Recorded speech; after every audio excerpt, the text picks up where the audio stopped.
have this smothering from time to time, all through, at least maybe sometimes even 10 years, before people begin to say, oh, you know what, your doctor will now say you have diabetes. And when you talk about pre-diabetes, meaning signs and symptoms, then you do not even think there are issues. All of a sudden, oh, you can't see properly. You think it's old age. Not necessarily. Sugars begin to pile up somewhere, and unless you check, you never can tell. So talking about those statistics, globally, right now there are about 400 and something million people globally with diabetes. And that number will increase in the next 5 to 10 years to 700 million people with diabetes. And in the next 20 years, that will be like 1.2 billion people with diabetes. Not pre-diabetes, diabetes itself. And the number of people who are dying on a daily basis from diabetes is astronomical. They have records here. We don't have records. By just observation here, and the number of people, I think there's like 30-something thousand, people die every year from direct complications of diabetes. But then guess what? There are other things that can happen. Diabetes affects from the brain to the foot.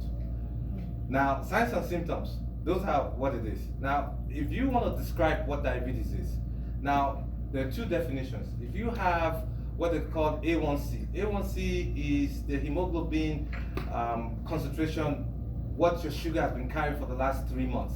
The reason why is the hemoglobin is the component that carries oxygen in your blood. It usually lasts up to 3 months.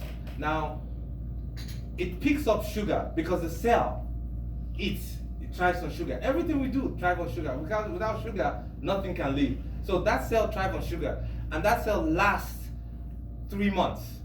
So when you tag that cell and you begin to examine the cell after 3 months, it gives you what your number has been for the last 3 months. So when you talk about, when you see your doctor and you want to say, oh, you're diabetic or not. So anything above 7% means you're diabetic, whether you have symptoms or you don't have symptoms.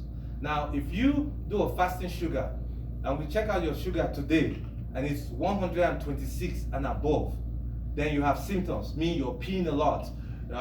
You're losing weight, you have visual problems, you have a wound that won't heal. Any of those symptoms that have that with a sugar of 126 milligrams per deciliter, they can say you have diabetes, or with an A1C of 7 and above. Now you know what the A1C is, and that number is so important. And I tell you this, it's almost more important than your bank account. It is, and you have to know those numbers. So, what does diabetes mean? After describing those, what the term of the definition of what they can say you have, and you have diabetes, how does diabetes manifest? Now, it manifests, like I said, from the head to the foot. Now, in the eye, you have visual problems. All of a sudden, you can't see properly. The reason, because sugar is all over our body. The sugar goes into the eye. Now, because it's sugar, and I always tell people this because I like to be very practical. If you put water on the table and you put a solution of sugar on the table, if you touch both, you find out one is sticky. Which one is most like sticky? The one with the sugar. And if you pee back in the days back home, if you pee on the floor, you see ants gathering because there's sugar, and the ants love the sugar. So those are the home remedy method of finding whether somebody is diabetic or not.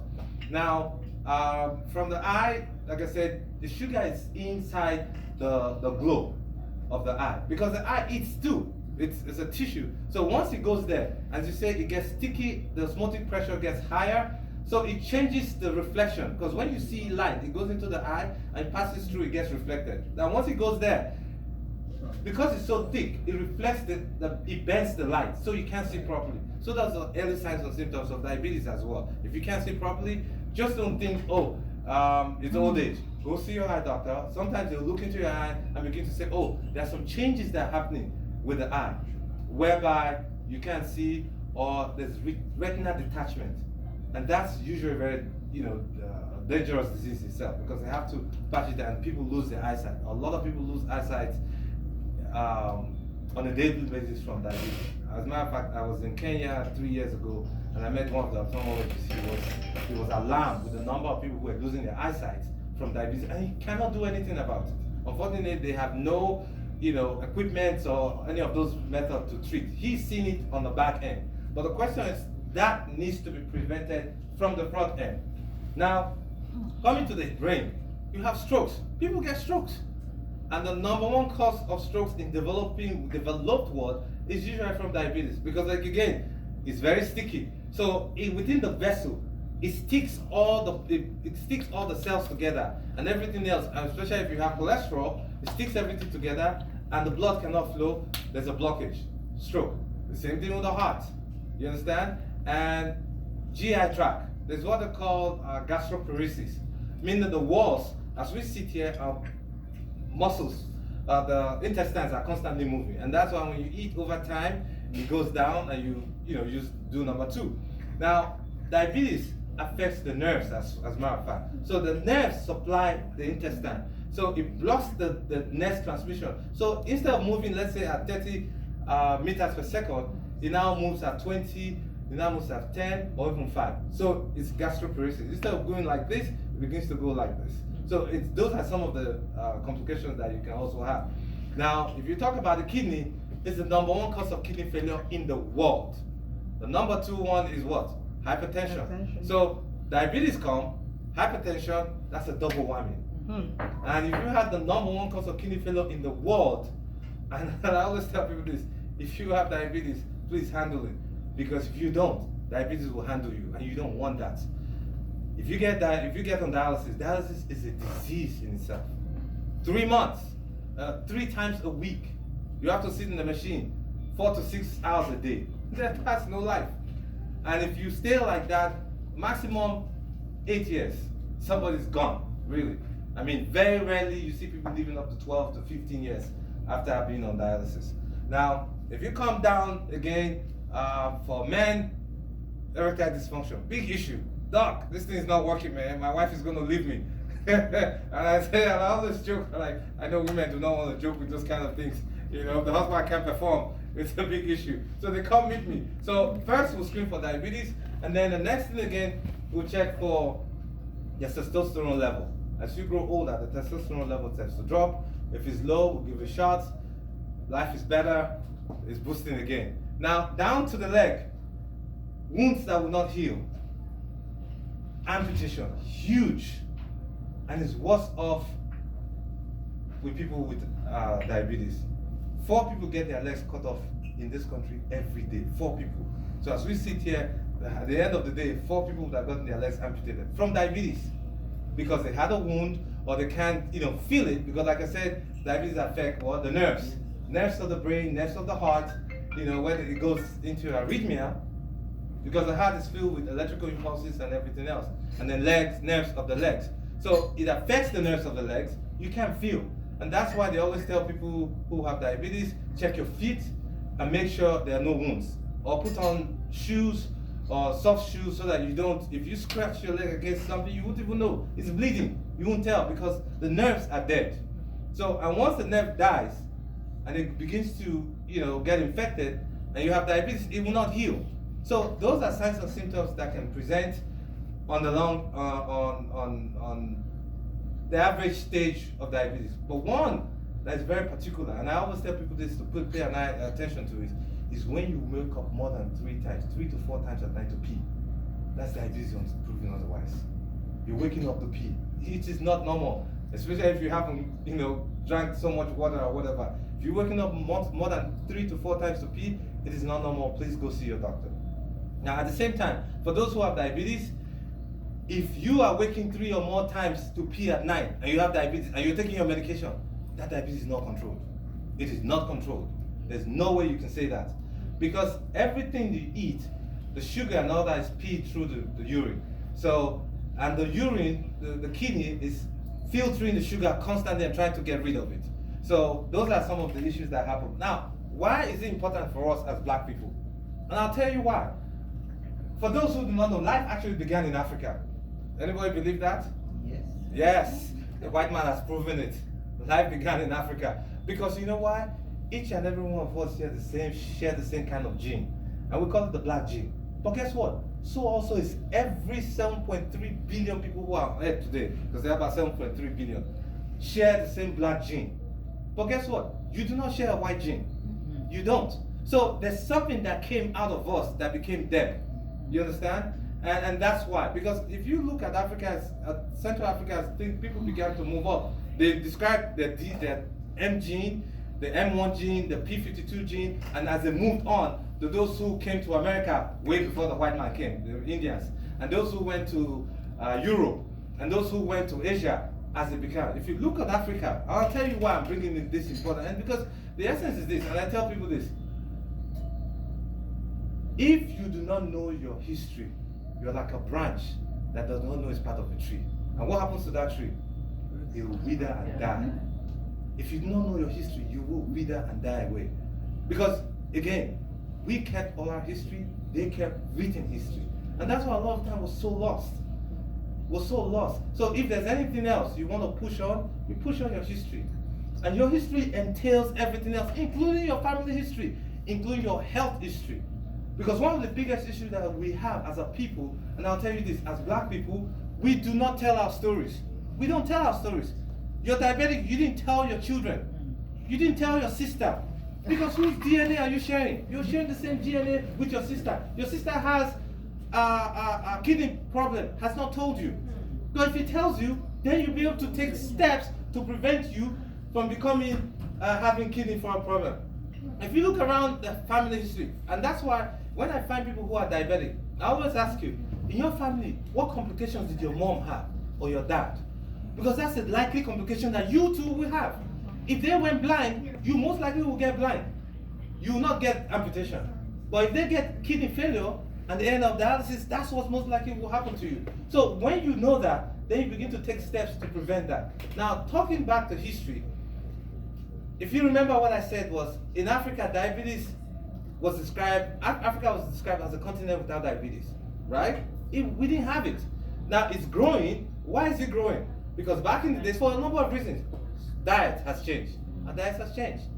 You know, we now eat fancy, white, imported food. At the table. Well, that's a different story. You know?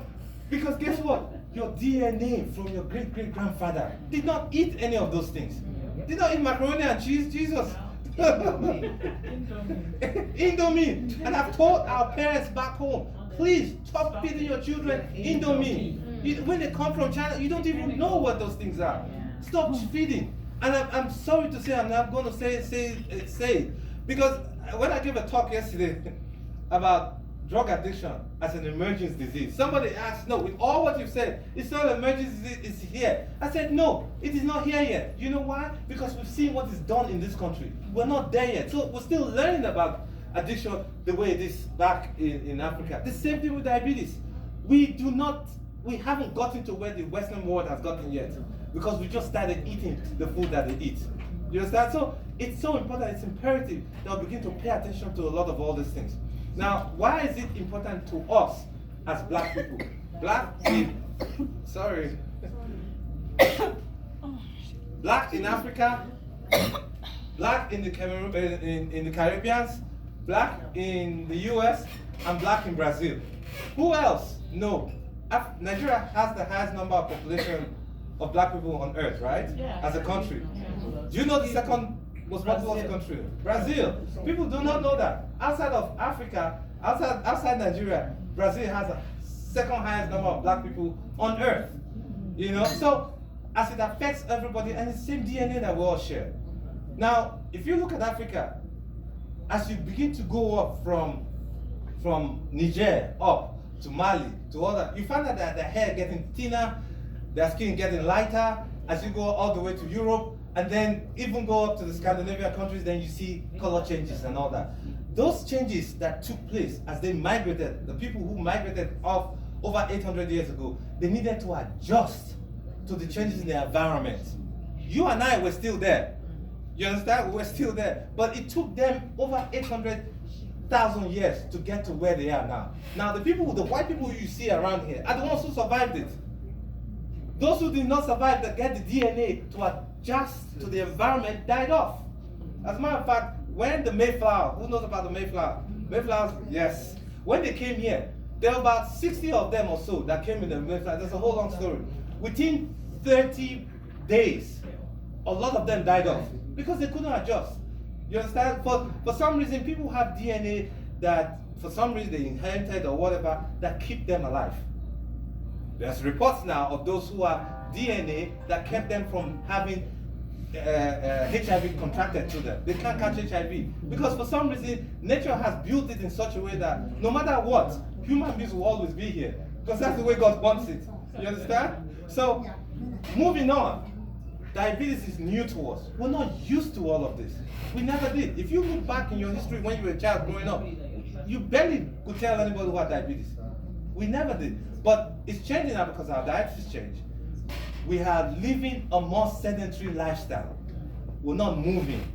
I mean, back in the days when you want to go see grandma, what do? You walk up to go see grandma. Grandma, you stay. You help grandma stuff. Now, what's up, grandma? Are you okay? 1-3 months, that's all you do. If you want to talk to your friends, you go out, you hung out, and you ran and this stuff. Now, we just stop.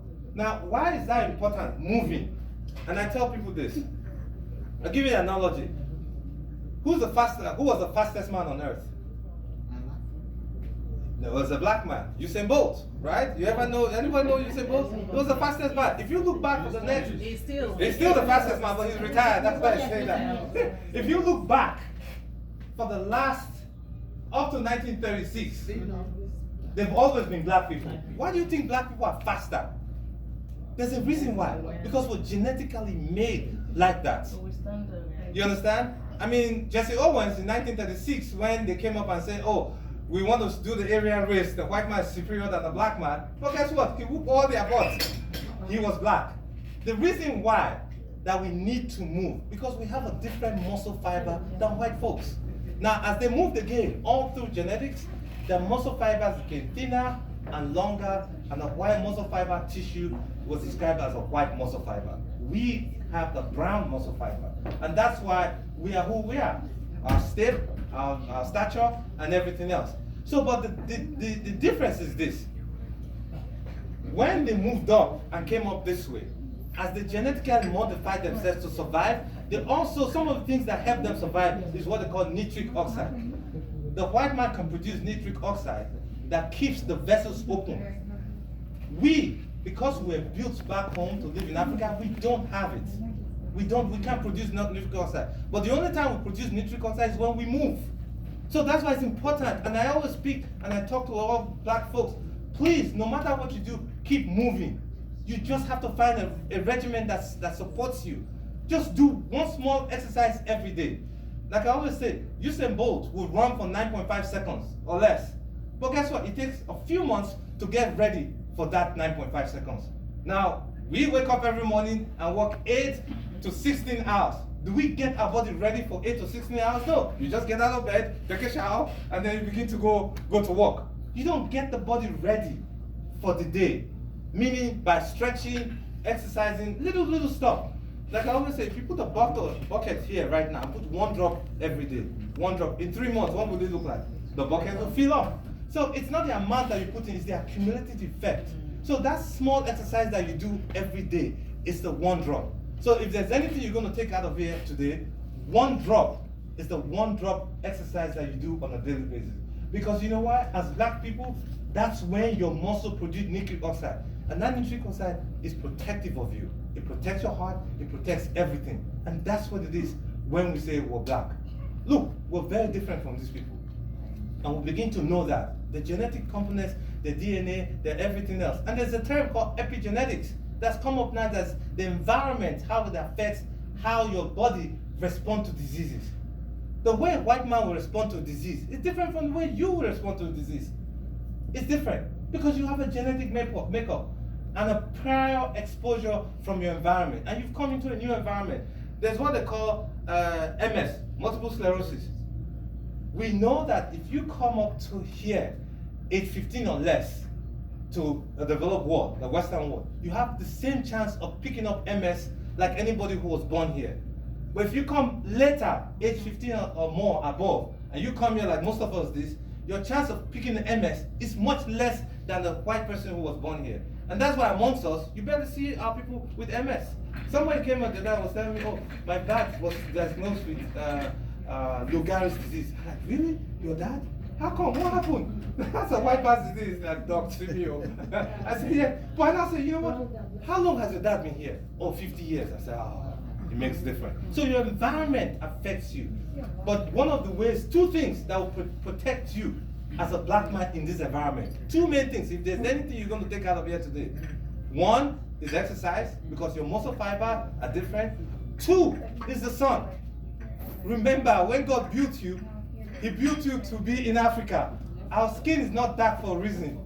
There's a reason why our skin is darker. And we obtain vitamin D from the sun. So when some people say, oh, I don't want to get darker, I'm like, listen, you're running away from the things that will protect you. From time to time, when the summer is out, go outside, get sun. You see the white man still goes outside and gets the sun. Yeah. Meanwhile, we are running away from it, and we need it the most. So when summer comes up like this, from time to time, go out. But you see, the difference is, and when we were growing up, we were told, oh, you come out, the early morning sun is good for you. No, it is not good for, it's good for them because their skin is lighter. They can absorb the early morning sun. We need a higher intensity sun to collect. So probably about midday or even more. You understand? Because we're darker.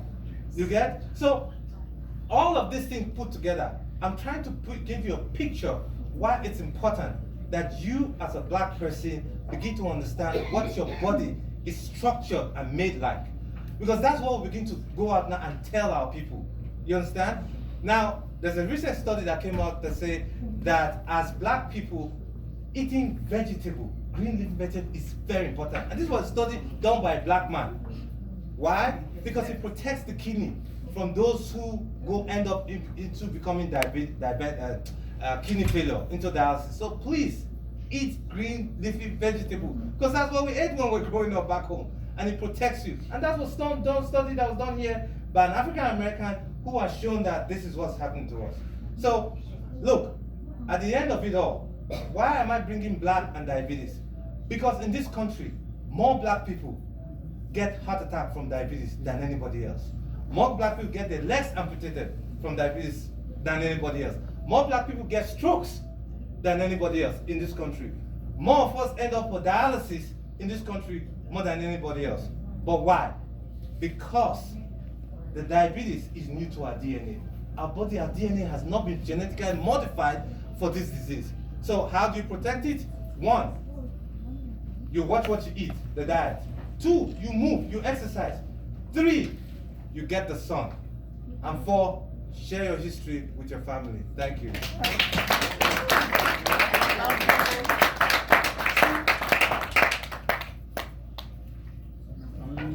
Yeah, thank you so much. Yes. Can I ask a question? So, I mean, you first thank you for sharing this information. I mean, it's all very beneficial.